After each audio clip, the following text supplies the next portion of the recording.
ese ujya ubona ibintu bikuzira iyo uryamye ukagira ngo ni film iri gukinirwa mu mutwe wawe?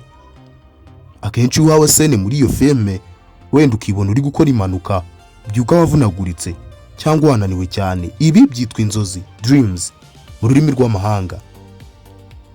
Inzozi ni ibintu umuntu abona cyangwa yumva igihe asinziriye. Akenshi zibaho cyane mu cyiciro cy'ibitotsi cyitwa rapid eye movement, aho ubwonko buba bukora cyane nubwo umubiri uba uri kuruhuka. Ibyo ubona ubyita inzozi nyine, bikomoka ku nshinga kurota. Ubwo uba wakoze igikorwa cyo kurota. Ndakwakiriye kuri IG Rwanda TV inkuru n'umuco. Ngiye mugiye kubana nishimwe gire. Ntiwibagirwe gukora subscribe. Inzozi ni ikintu gicanga abantu. Kenshi hari abakeka ko ari ubutumwa Imana ibishatse kuguha. Hari abavuga ko ari umunaniro.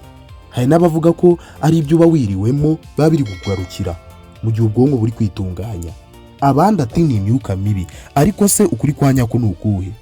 Dore urujijo ruhari. Iyo wakunze umukobwa cyangwa umuhungu utangira kumurota.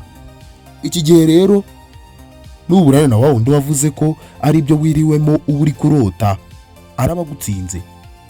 Nanone iyo urose ubona ibintu biteye ubwoba batajya kuvuga ngo ni imyuka mibi. Ukeka ko wavuze ko kurota ari imyuka mibi wamutsinda? Oya, ntago wamutsinda. Inzozi abantu barota wazica mu bice bitandukanye kandi buri umwe afite uko yita inzozi. Muburanye yagutsinda ko yaba afite ingingo imurengera. Ariko se ko hari abarota baryamye bakabyuka bakagenda, uyu we tuzabyita iki? Nanone hari abarota ibyo barose bikaba neza nk'uko yabirose. Mbere yo gusobanura byinshi, kadufata urugero ku bantu bazwi barose bikaba. Abraham Lincoln yavutse ku wa 12 Gashyantare 1809 muri Rio de Janeiro. Yabaye perezida wa 16 wa Leta Zunze Ubumwe za Amerika kuva mu 1861 kugeza mu 1865. Yayoboye igihugu mu gihe cya American Civil War. Azwi cyane kubera uruhare yagize mu kurwanya ubucakara. Yishwe arashwe ku wa 14 Mata 1865.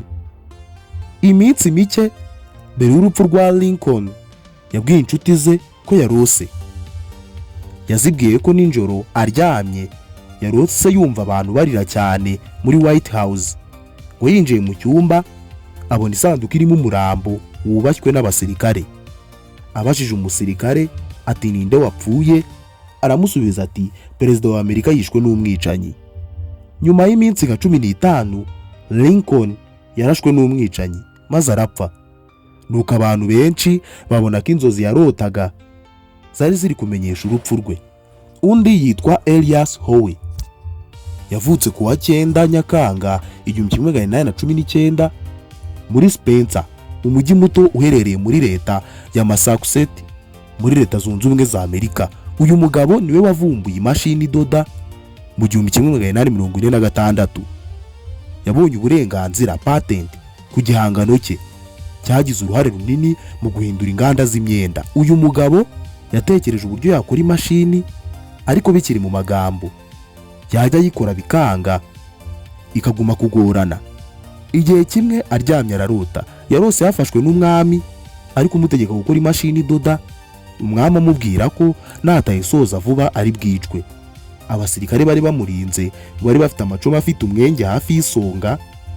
Akangutse abyutse yahise abona igitekerezo cyo gukora urushinge rufite umwenge hafi y'isonga aho kuba ku mutwe warwo. Nibyo wabyumvise neza kandi urabizi kujya ubibona mu buzima busanzwe ko abantu barota bikaba. Tatwibaze tuti Bibiliya bivuga iki?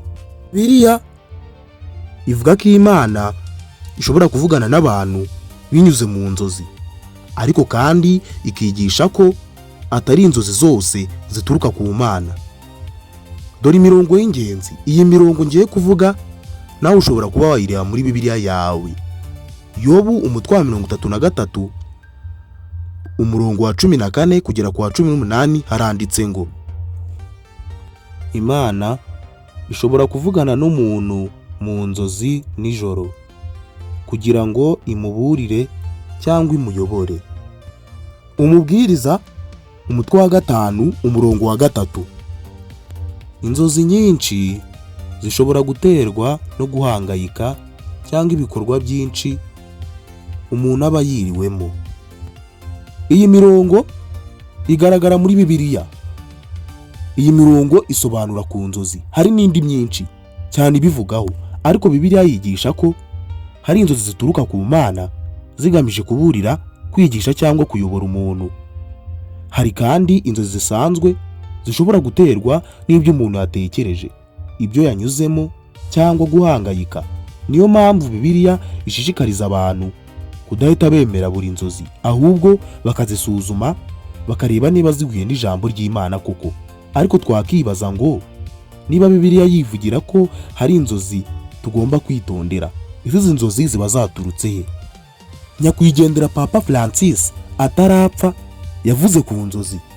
Yagize ati: muri Bibiliya inzozi zafatwaga nk'uburyo Imana yihishuriraga abantu, ariko yongeraho ko no mu mutima w'umuntu haba hari andi majwi, ubwoba, ibyifuzo, ibyamubayeho ndetse n'ijwi ry'umubi. Niyo mpamvu hakenewe isesengura no gutandukanya ijwi ry'Imana n'andi majwi. Ibi yabivuze mu nyigisho rusange General Audience yo kuwa 26 Mutarama 2022, ubwo yigishaga ku nzozi za Mutagatifu Yosefu. Kiliziya yigisha ko Imana ishobora kuvugira mu nzozi, ariko ntabwo inzozi zose zituruka ku Mana. Ni ngombwa kuzisuzuma no kudazishingiraho wenyine mu gufata ibyemezo bikomeye. Dore icyo abashakashatsi bavuga ku nzozi. Umushakashatsi Sigmund Freud mu 1900 mu gitabo yise The Interpretation of Dreams yavuze ko inzozi zigaragaza ibyifuzo n'amarangamutima umuntu aba yarahishe mu mutima, unconscious mind. Yemeraga ko inzozi zishobora gufasha gusobanukirwa imitekerereze y'umuntu, ariko si ngombwa ko zihanura ejo hazaza. Undi mushakashatsi yitwa Carl Jung mu gitabo yise Man and His Symbol, ibitekerezo byo ku nzozi yabiteje imbere kuva mu myaka y'1910 kandi byasohowe muri iki gitabo mu 1964. Uyu yivugiye ko inzozi zifite ibimenyetso symbol bishobora gufasha umuntu kwimenya no gusobanukirwa ubuzima bwe. Ntiyavuze ko inzozi zose ari ubuhanuzi. Ibi nibyo abashakashatsi bavuga ku nzozi. Ariko wari uzi ko inzozi rimwe na rimwe zishobora kuba indwara? Ibaza ibyo wibwira ko ari Imana yatweretse usanze ari indwara wirwariye. Dore indwara z'inzozi. Indwara ya mbere yitwa nightmare disorder. Ni igihe umuntu ahora arota inzozi ziteye ubwoba, kenshi zimukangura zikamubuza gusinzira neza. Zishobora guterwa n'ihungabana, trauma, stress cyangwa guhangayika. Indi yitwa rapid eye movement sleep behavior disorder. Ibi ni cya gihe urota ukabyuka ukabibona ukagendagenda kandi usinziriye. Kurwana, gutaka mu gihe uryamye no kwikurunga ku buriri. Iyi niyo ndwara mbi cyane iterwa no kurota, kuko ushobora kubyuka ukagenda ukagungana n'ikintu ugahita upfa ku kanya. Ibi biterwa n'uko ubwonko butagenzura neza imitsi mu gihe cyo kurota.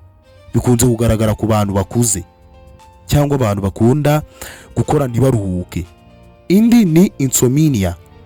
Si ukurota gusa, ubura n'ibitotsi. Iki gihe ubwonko buba bukora nabi kubera utaruhuka neza. Ese ko ibyo twizera byose bifite ingingo ibirengera, ni iki tuzizera? Inzozi zituruka ku Mana. Inzozi ziterwa n'ubuzima uri gucamo. Inzozi ni indwara, inzozi ni imyuka mibi. Ibi byose bituma urota.